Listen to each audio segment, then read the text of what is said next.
Bonsoir à tous, vous êtes sur Lancer Critique et ce soir nous allons parler jeu de rôle sans MJ.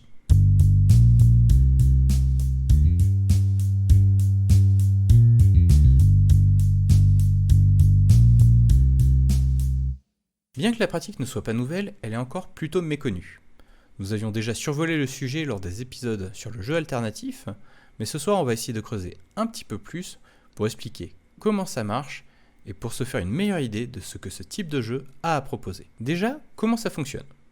Encore plus que d'habitude, le système de règles est au cœur de l'expérience de jeu, et il va falloir la suivre scrupuleusement pour le bon déroulement de la partie.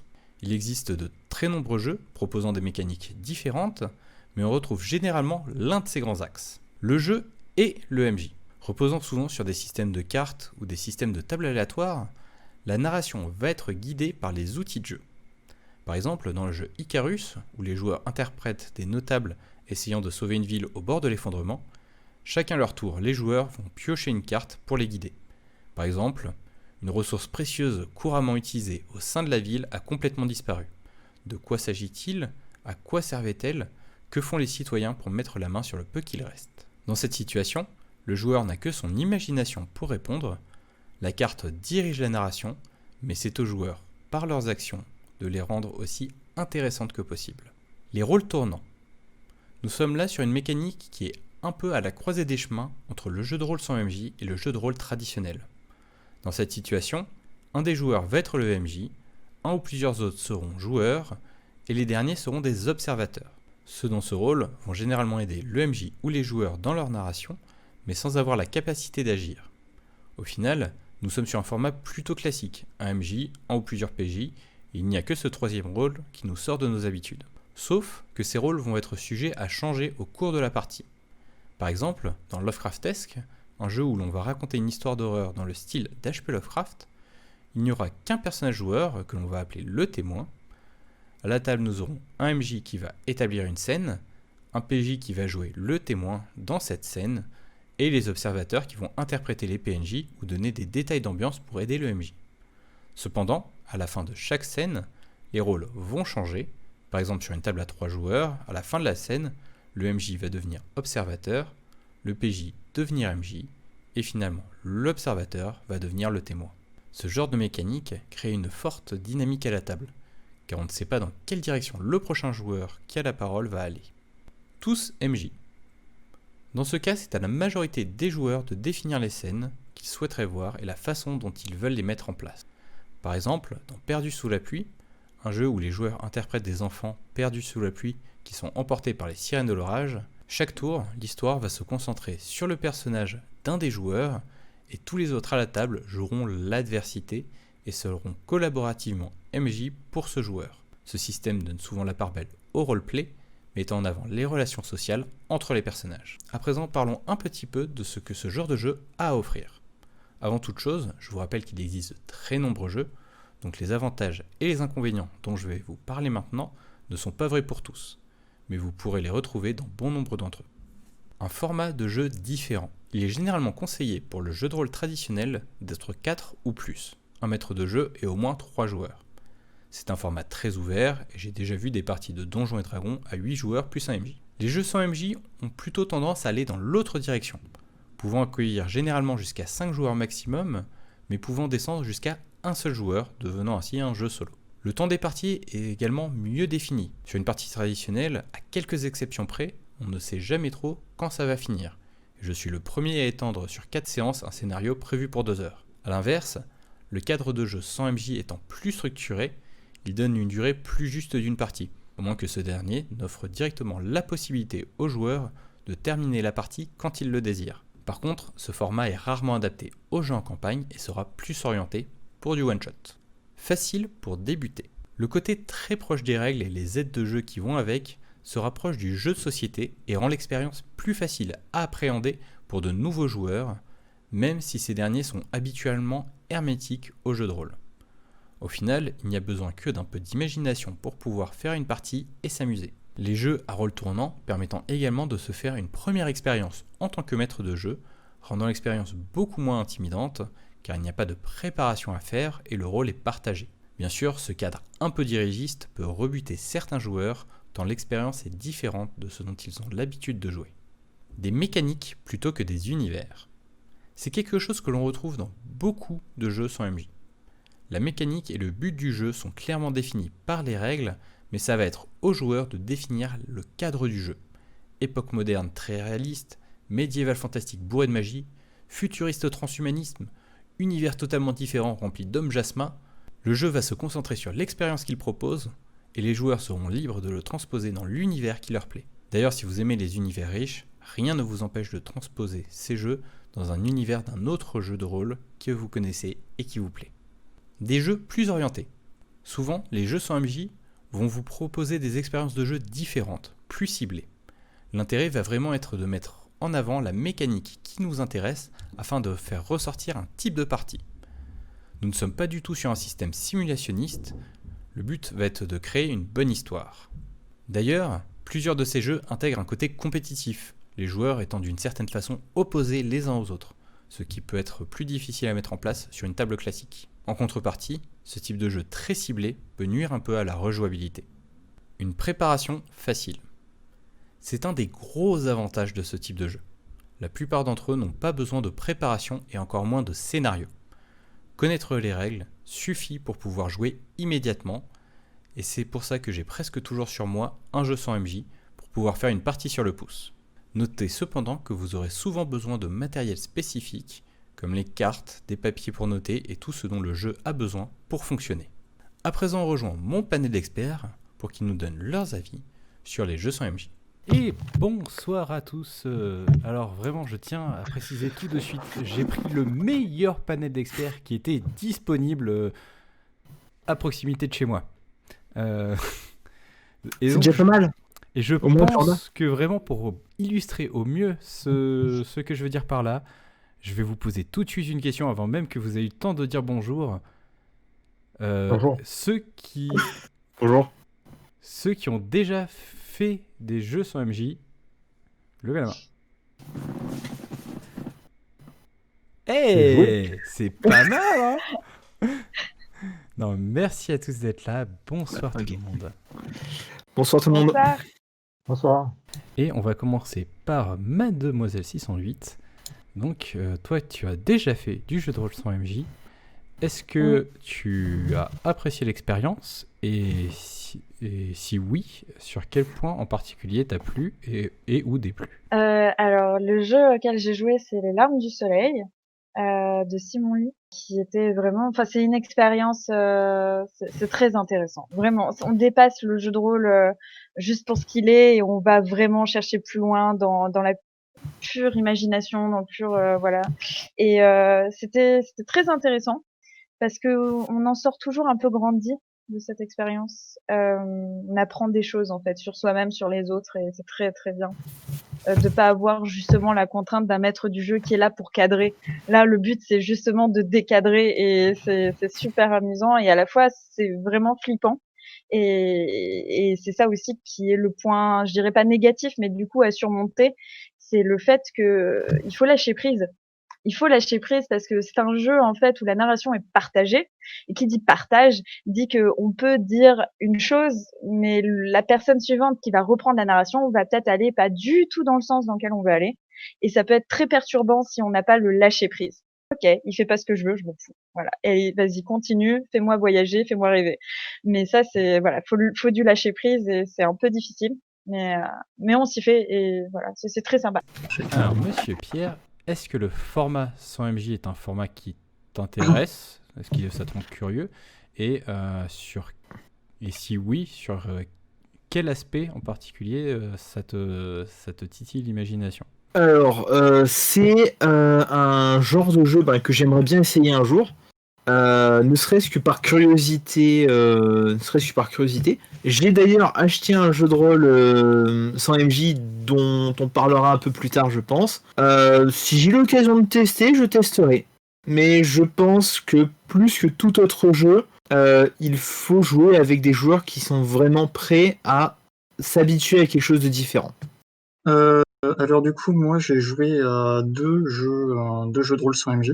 Le premier étant Les Larmes du Soleil, dont Mademoiselle 608 a déjà bien parlé. Et pour développer un petit peu plus sur celui-là de manière un peu plus personnelle, c'est un jeu sur lequel je suis extrêmement mauvais. Et parce que justement j'ai ce souci donc à développer de lâcher prise, notamment le souci d'imaginer quelque chose à partir de rien, à partir quelque chose qui est extrêmement succinct. Et je trouve que justement c'est une expérience qui est très intéressante et qui est très déroutante pour moi, dans le bon sens du terme. Et sinon, le deuxième que j'ai pu tester, c'est Icarus, que j'ai pu tester avec toi d'ailleurs, qui est un jeu dans lequel on joue des personnalités importantes d'une ville et dans lequel on va vivre le déclin de cette ville. Du coup, pour ma part, je suis sûrement celui qui a le plus d'expérience sur le sujet, étant donné que j'en ai fait, tout simplement. Dans les gros points forts, comme j'ai pu le dire précédemment, il y a quand même ce côté où il n'y a pas besoin de préparation pour la majorité des jeux, et ça, je trouve ça vraiment très très bien de pouvoir faire des jeux sur le pouce.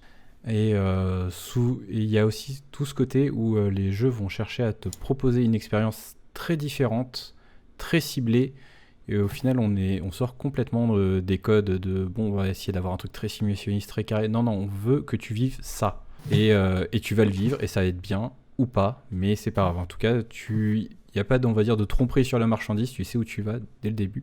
C'est quelque chose que je trouve très cool. Par contre, on peut avoir le problème il y a certains jeux, on va même se sentir déconnecté, à la limite de est-ce que c'est du jeu de rôle ou pas. Donc sur le fond, c'est oui. Si vous avez un doute, regardez les 3 vidéos sur le jeu alternatif. Mais voilà, quand même, dans l'ensemble, c'est vrai que ça reste une expérience qui peut être déroutante, surtout pour des vieux joueurs ou pour des joueurs qui vont s'attendre à une expérience, on va dire, très classique, parce que là, on est clairement dans du jeu alternatif. Et finalement, même question pour Monsieur Damien. On a fait une partie, donc Icarus, avec les 2 personnes qu'on a déjà parlé. J'ai apprécié. Ce jeu-là a aussi un côté jeu de plateau, puisqu'il y a du matos physique, des cartes, des dés, tout ça. Et il y a des tours de jeu. Du coup, la sensation, j'ai entre le jeu de rôle et le jeu de plateau, et l'aspect d'avoir été un peu MJ dans la partie. Est-ce que tu as un ou des jeux sans MJ dont tu souhaiterais parler, tu souhaiterais présenter, dont tu serais curieux? Non, j'avais entendu parler d'un jeu où on jouait des chevaliers de la table ronde et on faisait comme dans tous les autres, ça s'inventait au fur et à mesure de la partie. À part ça, non. Ok, alors il me semble que le jeu est Je me Polaris, rappelle même plus les titres. mais je me trompe peut-être. Donc oui, il y en a un effectivement qui me plairait bien. C'est Bluebird's Bride, qui est en anglais, mais qui a l'air très très intéressant, qui effectivement retrace l'épopée de la femme de Barbe Bleue, et où les joueurs se partagent justement la narration. Et bon, j'en sais pas plus, mais ça a l'air hyper intéressant, un peu horrifique et un poil féministe, mais ça a l'air quand même vraiment très très cool, parce que justement on est tout le temps on essaye de la faire survivre, cette femme. Voilà. Donc c'est ça aussi qui est très intéressant, et j'aimerais vraiment y jouer. Et tu nous as déjà bien parlé, je pense, des Larmes du Soleil. Même si tu peux Ah oui, peut-être nous donner juste le pitch des Larmes du Soleil pour ceux qui ne connaîtraient pas. D'accord, entendu. Alors on interprète encore une fois un seul personnage. Toute la table interprète un seul personnage qui est le poète.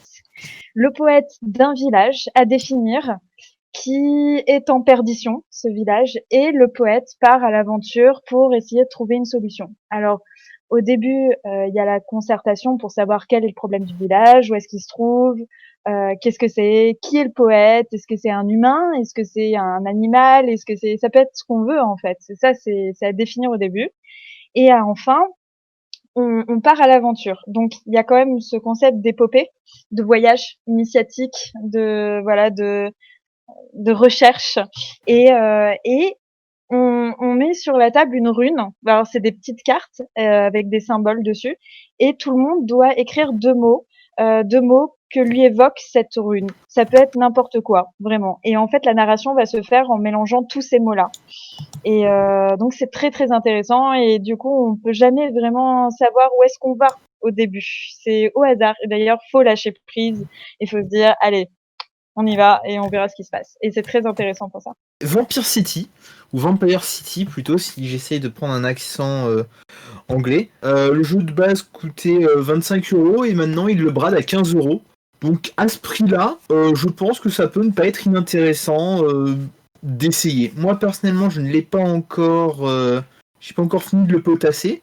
Mais le jeu a l'avantage de permettre justement, de par l'aspect 100 MJ, de par l'aspect création en narration partagée, de permettre de pouvoir jouer, si les joueurs le souhaitent, du Vampire la Mascarade époque moderne sans maître du jeu. Ou alors partir sur quelque chose d'un petit peu plus déjanté, sachant que je trouve que le système s'adapte assez facilement à d'autres univers. Pour faire très simple, en début de tour, chaque joueur mise des points de sang, et c'est celui qui mise le plus qui prend la narration. Les points de sang sont ensuite répartis entre les différents joueurs, et ainsi de suite. Qui pique ma curiosité, il y a Polaris, qui me semble-t-il a déjà été évoqué dans l'émission des jeux alternatifs, où le principe du jeu c'est qu'il y a, c'est pas exactement ce même jeu parce qu'il y a un joueur et 3 personnes qui vont s'occuper de la narration. Une personne qui va faire les PNJ positifs, une personne qui va jouer les antagonistes et une personne qui va jouer l'adversité. Et toute la narration, toute la création de l'histoire va se faire autour de négociations entre les différentes personnes pour savoir comment va avancer l'histoire. Alors, le joueur qui veut faire des actions, qui va devoir faire des compromis sur d'autres points de sa vie pour pouvoir réaliser des actions héroïques, etc. Pour ma part, je peux déjà vous proposer tous les jeux qui ont été montrés dans la vidéo, parce que c'est des jeux que j'apprécie. Un autre jeu de Simon Lee ainsi que de Manon Lee qui s'appelle Terre de sang, qui peut se jouer avec ou sans MJ, qui va nous proposer de faire d'explorer une terre inconnue, tout en faisant des liens avec l'histoire personnelle de notre personnage, et du coup faire un peu une introspection et devoir être poussé à faire des choix, poussé au conflit. C'est un peu éprouvant comme même expérience, mais vraiment très très cool. Et sinon, je pense qu'il serait quand même un peu dommage de faire une vidéo sur les jeux sans MJ sans parler de Fiasco. Donc Fiasco, c'est sûrement l'un des jeux de rôle sans MJ les plus connus, où on va interpréter au final un petit groupe dans l'esprit des films comme Fargo, Un plan simple, Pain and Gain, ce genre de trucs. Donc en gros, un petit groupe qui va avoir un besoin quelconque, généralement de l'argent ou une connerie dans le genre, et qui va monter un plan simple pour y arriver et qui va foirer lamentablement. Donc c'est un jeu qui a l'air en tout cas très amusant. J'ai malheureusement pas encore eu le temps de l'essayer. C'est un jeu qui est extrêmement orienté sur le roleplay pur, quasiment tout se joue à la première personne. On va mettre en avant les scènes qui nous intéressent, comme j'avais pu l'expliquer un peu, et il y a une espèce de mini notion de joueur contre joueur, où en fait on va essayer il y a une mécanique dans le jeu qui va nous permettre de diriger la fin que pour notre personnage, et donc forcément on va essayer d'avoir la meilleure fin pour son personnage au détriment de celle de tous les autres. Donc voilà, c'est Fiasco, ça se trouve assez facilement, il y a beaucoup de scénarios dessus qui existent. Donc si vous avez envie d'essayer un jeu vraiment full roleplay, ça peut être une bonne idée.